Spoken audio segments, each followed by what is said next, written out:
Good afternoon, Jen. I understand that the DOH has flagged the increasing number of COVID-19 cases among all age groups. Did they offer any explanation as to why this is happening?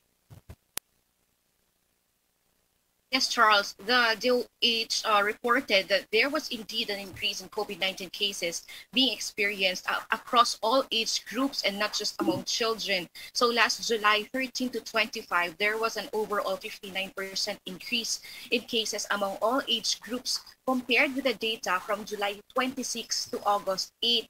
Moreover, those who belong to 30 to 39 age group has the highest increase in the number of cases, while the lowest was observed among those 80 years old and above.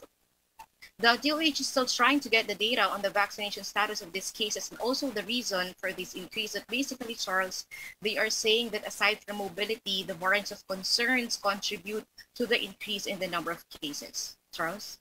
Jen, because of this, are there any talks about inoculating, maybe shifting the inoculation strategy insofar as the age groups are concerned? Could you tell us more about this? Charles, again, the increase in COVID-19 cases is being experienced across all age groups and not just among children. But with regard to pediatric vaccination, Yusek Berheri said that our supplies are still unstable and limited, and it can even cover all the adult population who are vulnerable to the disease and thus need immediate vaccination. So for now, Charles, our focus, according to Berheri, is to inoculate the vulnerable adult population first, the senior citizens, people with comorbidities, and the working group.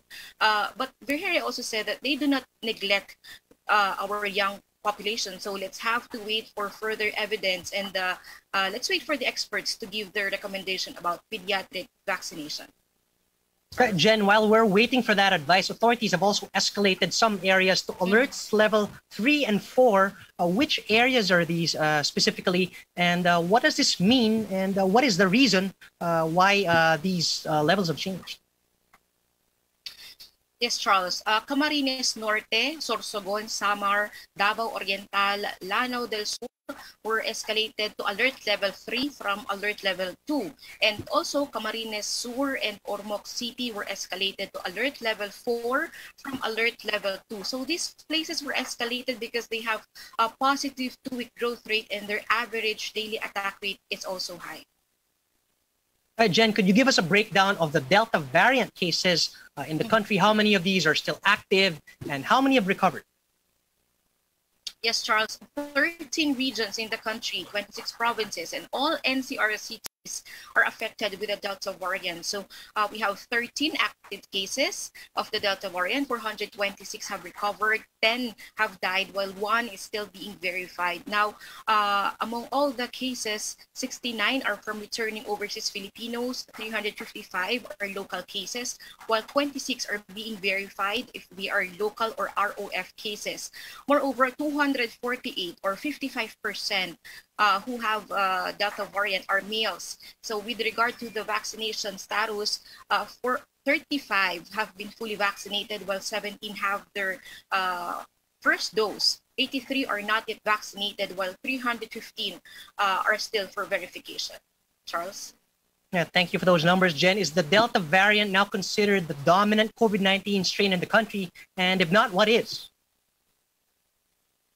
Charles, only 4.99% or 450 samples are tested positive for the Delta variant. Thus, it is not the dominant variant in the country.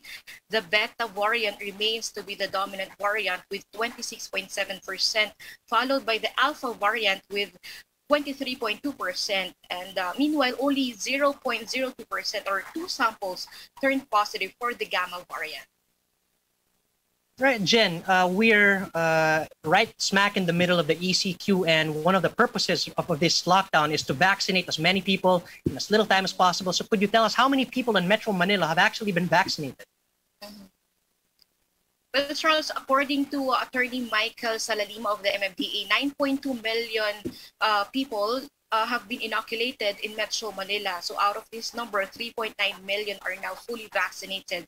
So the MMDA hopes that more NCR residents will be inoculated within this ECQ period as more vaccines will be arriving in the coming weeks.